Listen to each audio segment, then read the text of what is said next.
घने जंगल के पास एक छोटी सी बकरी गुड़िया रहती थी। वह बहुत मेहनती थी और अपने छोटे से खेत में दिन रात काम करती थी। उसने खेत में गेहूं, मक्के और सब्जियां उगाई थीं। हर सुबह वह सूरज निकलते ही खेत में चली जाती, पानी डालती, घास फूस हटाती और फसलों की देखभाल करती। उसकी मेहनत रंग लाई और कुछ ही महीनों में खेत हरी भरी फसलों से भर गया।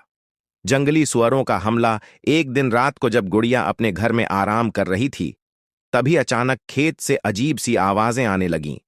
वह दौड़कर खेत की ओर गई और जो देखा उससे उसकी आंखें फटी रह गईं। कुछ जंगली सुअर खेत में घुस आए थे और फसलों को बर्बाद कर रहे थे। वे जमीन खोदकर सब कुछ उथल पुथल कर रहे थे, ताजी फसलें उखाड़ रहे थे और खेत में गड्ढे बना रहे थे। गुड़िया ने उन्हें भगाने की कोशिश की, लेकिन वे बड़े और ताकतवर थे। वह डर गई और सोचने लगी कि क्या किया जाए। बकरी ने पुलिस को फोन किया। गुड़िया को याद आया कि पुलिस ऐसे मामलों में मदद कर सकती है। वह तुरंत अपने घर गई और पुलिस को फोन किया।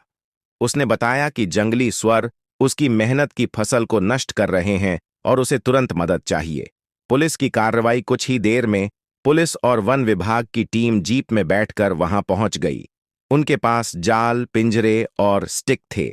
उन्होंने खेत के चारों ओर जाल लगाया और सुअरों को भगाने के लिए लाइटें चमकाईं। जंगली सुअर डर गए और भागने लगे, लेकिन पुलिस ने होशियारी से उन्हें जाल में फंसा लिया।